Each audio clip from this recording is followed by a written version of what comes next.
Hello friends, and welcome back to my channel, or welcome if you're new here.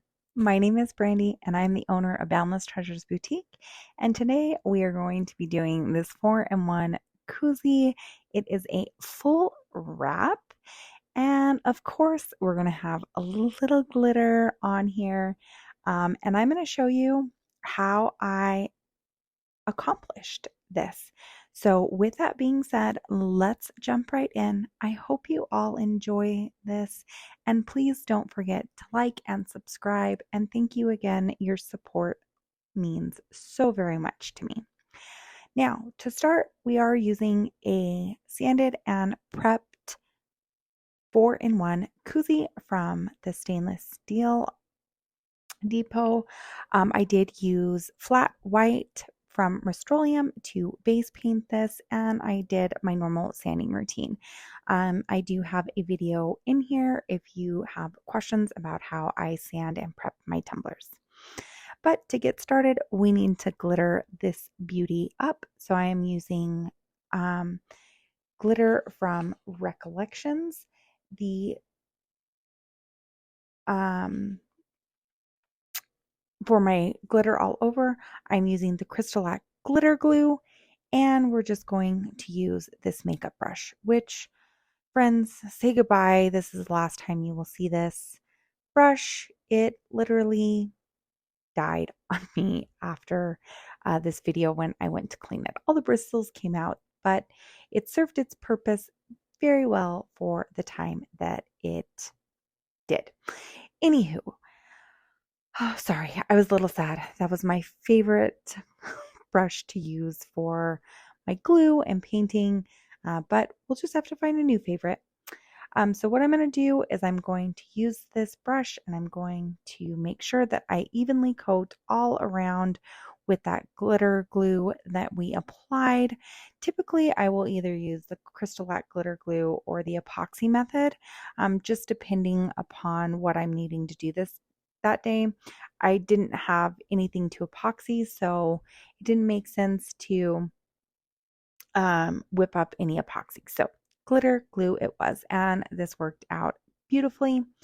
And I also didn't have to wait as long to move to the next step because this was ready to seal and dry. Seal because it was dry within 2 hours. So you're just going to want to make sure that you get it all the little bumps and grooves, any glue that's like peeking up. You want to make sure that that is all nice and even on the cup because it will show through. This is true with Mod Podge. This is true with Crystalac. This is true with any glue that you use as your adhesive. So you just want to make sure it is a nice, even, and smooth base for your glitter. From there, I started with the side with the holes in there and was like, oh no, we're going to be here all day. And then I really just let it go all over this cup. That way I made sure that I had good full coverage and I didn't have to come in with a second coat, which is another reason I love Crystalac glitter glue so much, is that I never have had to come in with a second coat to ensure that I have good full coverage.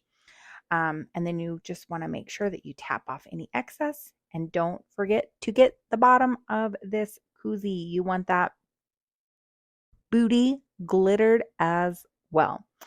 So once you have that all done, you'll see there there was too much on the bottom, so it clumped up, but I just used my finger to pat that down and then added some more glitter to that. And folks, we were really good to go there. I tapped off any excess again, just to be sure there weren't any bits that were hanging on that should not have been. I allowed it to dry in my drying rack for 2 hours, and then I went in and had to take a glorious raw glitter moment. Look at how beautiful this glitter is. Oh, I'm always here for a good raw glitter moment, but it was so pretty. Once that was done, I sealed that with Rust-Oleum 2 times clear, let that fully dry, and then we were able to go in with 2 coats of epoxy. Sorry for the roller coaster ride you are seeing here. My camera stand was literally like falling over. Like, for whatever reason, it just was not having a good day. So I was like, oh my gosh. But we were filming and the show must go on. Like, this is real life, folks. So I adjusted it, got it all squared away, and then we were we were good to move on to epoxying. I did do 2 coats, 15 mLs of epoxy, and that way it was nice and smooth. Because again, we're doing a full wrap water slide on this. So I'm going to show you how to navigate that, especially with these koozies, because there is a taper. Oh, and y'all know there is nothing more that I dislike than a cup of any kind with a taper. Oh, they test the patience in me. But we get through it. This cup turns out beautiful, and I'm going to show you exactly how I did that. Again, this video, friends, I did not increase the speed. Everything is real time. I thought that it was important because I haven't done a whole lot of in-depth water slide wrap videos. So I figured this would be a good opportunity to teach you. So if there are any questions that you have, or anything that you would like to suggest as a best practice that maybe I do not know or did not share in this particular tutorial, please share with your girl. I love learning new things. Also, while we're talking about sharing, I learned how to do this from Courtney's Custom Creations. So I will make sure that I link her video in this as well. That way you guys can hop over there and go see. Ooh wee. So let's jump over to Creative Fabrica.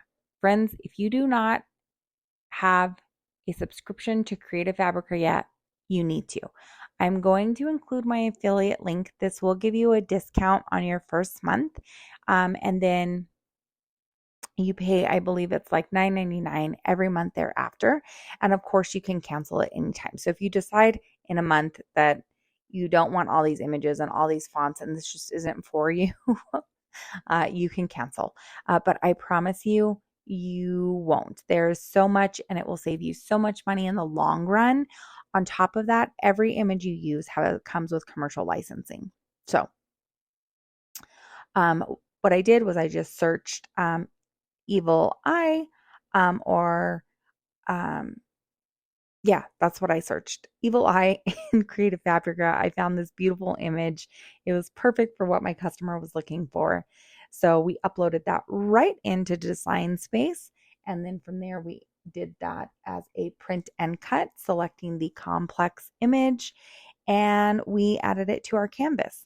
Now, from here, you're going to measure your cup once your coats of epoxy have cured. The reason being is because there will be a slight difference without the epoxy and with the epoxy. So always measure after your epoxy is cured. That way you have the most accurate dimensions for your wraps. From there, what I did was I got this all sized appropriately. I went in and I printed from my print and cut. You'll see here that I did also change the paper size. And I'm going to show you a little trick. I changed this to a larger paper size than I'm actually going to use. And here is why.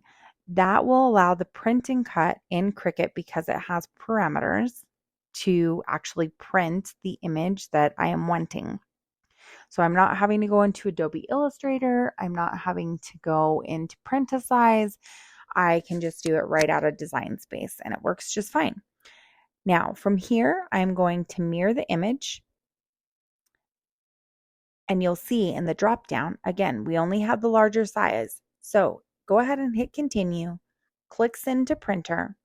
Take your bleed off, you don't need that, and then click System Dialog. Once you have System Dialog, select your printer and then select Print. You'll see this box. It will pop up behind your design space. Once that does, this is where the magic is going to happen so that we're using the right paper. I am going to go in. I am going to select the paper size, and I'm going to select letter. And you'll see that that has changed. So there's a little bit that did get cut off. That's fine. We don't need that. I'm going to go ahead and print. The reason I don't need that is this is not a seamless design. So it would be a little bit different if you're working with a seamless design, and I would actually recommend going through Adobe Illustrator and not Design Space. So if you want to see a video on that, just comment below. I'll be happy to share and teach you guys through Adobe Illustrator versus Cricut Design Space, but we're using Cricut Design Space today because it wasn't a seamless design, so I didn't have to worry about it. Again, I'm not using the cut process, so I'm just going to cancel my cut out. Now, please don't judge your girl here. I know my Tupperware is too small, but I was doing multiple water slides. I didn't want to pull out a bigger Tupperware or bigger pan, so we're going to use what we have, and none of you guys are going to come for me. Okay. So again, I'm just trimming off a smidgen of the edges so that this way the water slide releases from the backing. Very nice and easy. We're going to allow that to sit in the water, and we'll know it's ready because, again, like I said, you'll be able to move it around and it will move freely from the backing. I did not use a special temperature. Like I'm like 99% sure this is just room temperature water. I got it out of my bathroom faucet, put it in my Tupperware, and started doing my water slides. I've tried using the hot water. I've tried using cold water, lukewarm water, and I haven't noticed a difference, or at least a big enough difference to lean one way or the other. Now, some people have had very different experiences, and that is the beauty part about crafting, is that we can all share and own our own personal preferences. So here you are going to see me work this water slide. Oh man, like I said, I know it doesn't fit. This is ridiculous. Like I even halfway thought, you know what, I'm going to pull out my other one. But I didn't because, I don't know, I was being lazy, whatever you want to call it. But I allowed this to soak just until it released. And then you're going to see how we are going to get this on with the taper. A big part of what I'm going to do is focus on the top portion first and one side first. If you're doing the same method on a straight cup, you will not have this problem. It will release beautifully. It will lay nicely, very much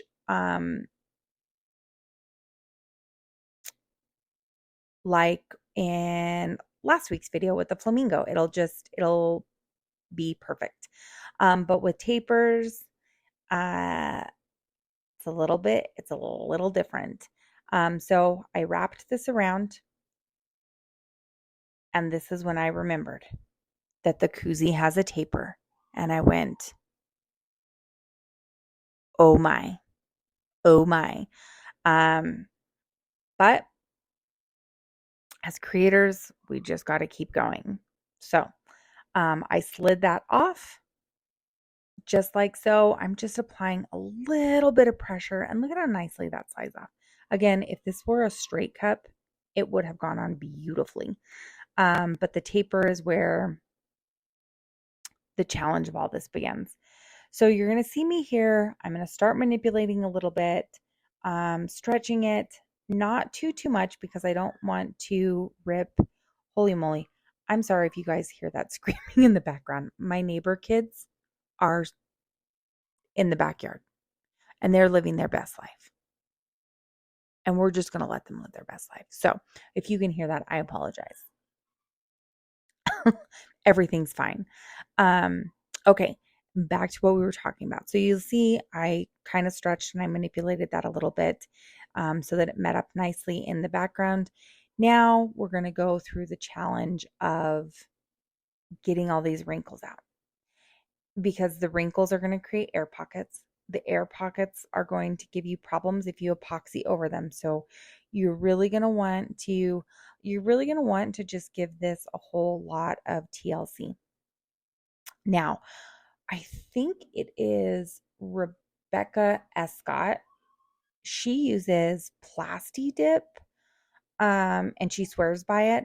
I've never used it, so I can't speak to it one way or the other. But when she uses it, she says that it allows it your water slide just to stretch a little bit differently, and allows it to be a little bit more flexible and not as delicate. But I'm not sure. If you guys are a Plasti Dip user, drop it in the comments. Like let your girl know. I'd love to know if that works for you. Again, it's nothing I've ever tried, so I really can't speak to it. But if I should, let me know. If you guys would like me to try so that I can tell you guys what I think, let me know that too. I'll be happy to. But we're just going to go around here just like so, making sure that we are getting as many wrinkles, as many bubbles. I'm not worried about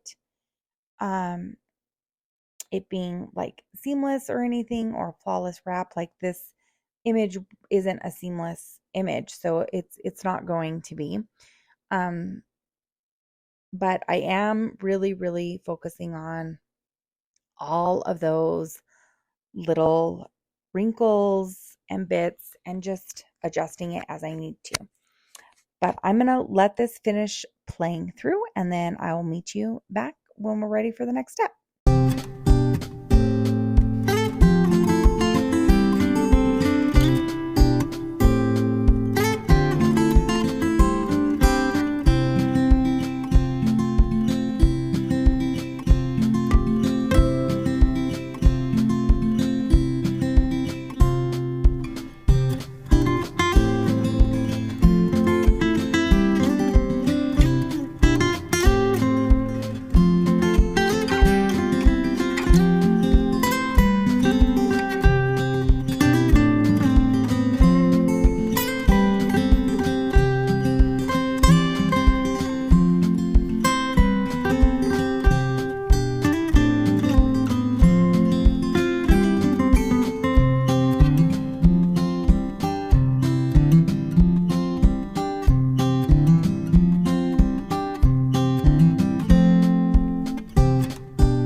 Phew.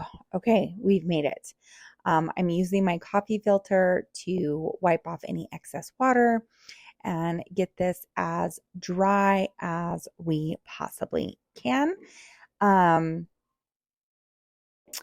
and once I have done that, you'll notice I'm not going to trim the top or the bottom, at least not just yet. I'm going to let that set up and dry for a little bit before I go in and do that.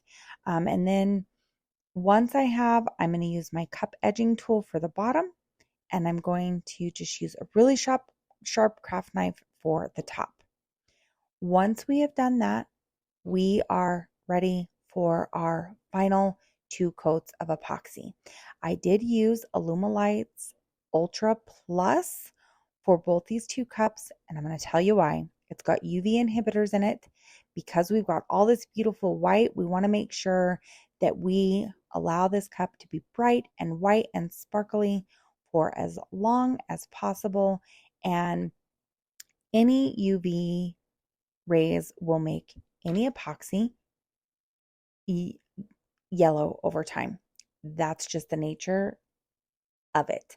The UV plus epoxies will help prevent that for a longer period of time, but they also take a longer time to cure. So I did 2 coats, 15 mLs of epoxy, popping bubbles after each coat was put on, and I allowed that to cure for 24 hours per coat.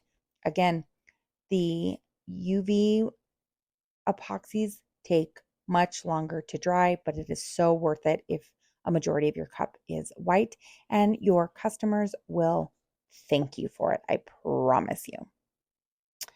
But once that was all done, this baby was ready to go. Um, Again, I thought this cup was so much fun. It was so unique. And it was really great to create something a little bit different than what I normally create. But I'd love to know what you guys think. If you guys decide to recreate this, please tag me. I'd love to see what you have. And I'd love to see you guys join my free Facebook group. And you can always find me on any of my social accounts. That's it for now. Bye.